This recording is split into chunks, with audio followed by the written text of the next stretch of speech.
And we're jumping right into the action here in an early game of Evolve. We've got Goliath setting out just a little bit ahead of our hunters. I'm Aaron A.C. Chambers, joined by co-founder of Turtle Rock Studios, Chris Ashton.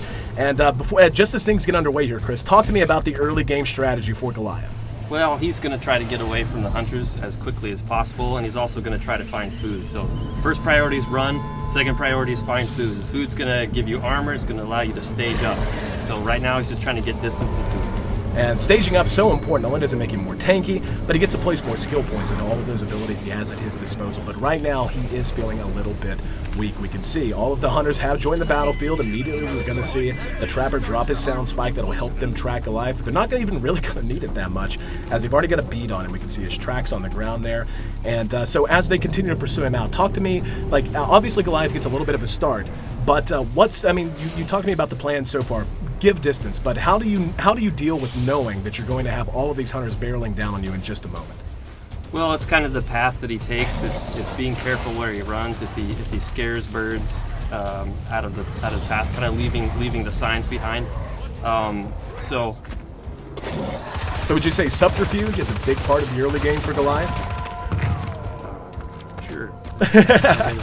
Well, we can see they've actually caught up with him now, and he is being pursued into the jungle, and he is using the foliage to the best of his advantage, taking a little bit out of the way paths and the sun. Yeah, it looks like Griffin's peeled off from the rest of the pack, and it's a pretty common tactic for the hunters to use, where the rest of the team flushes the monster out, and Griffin's able to trap him in that mobile arena. So it's a risky move, but a lot of times it pays off, especially in the early stages of the game.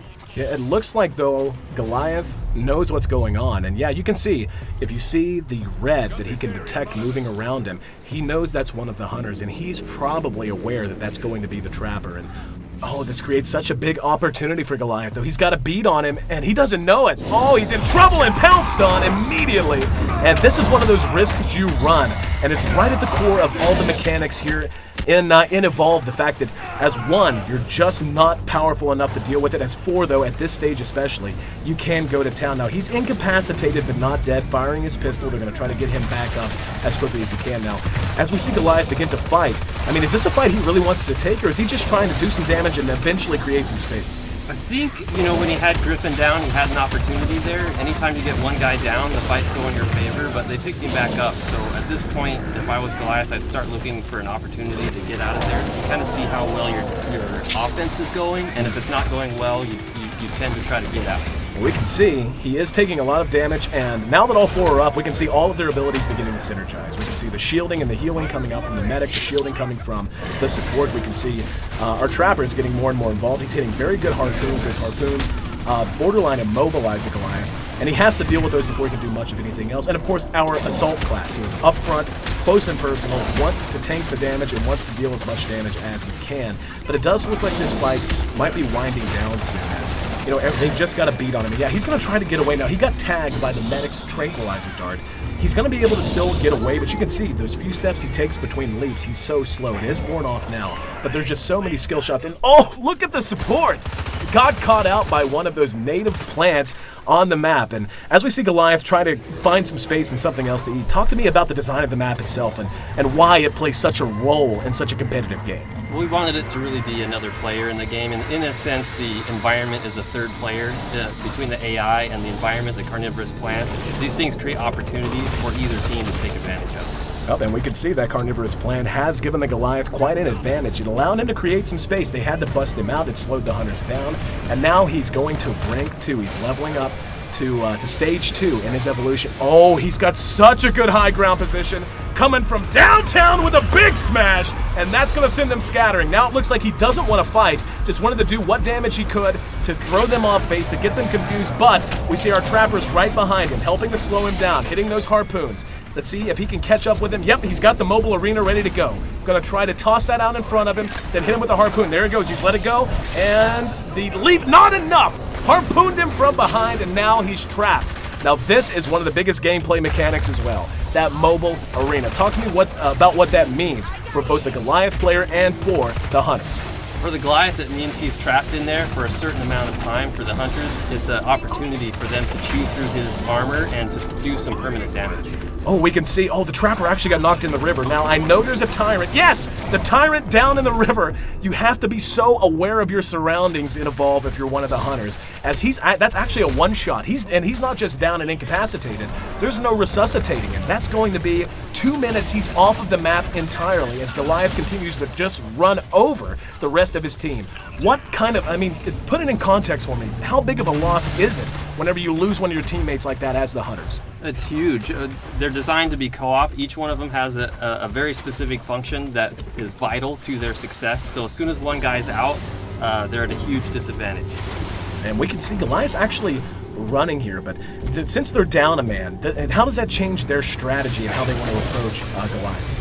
Well, they definitely want to be a lot more cautious. If Goliath turns to fight them, he might be able to pull out the win here. So they'd be a little bit more defensive.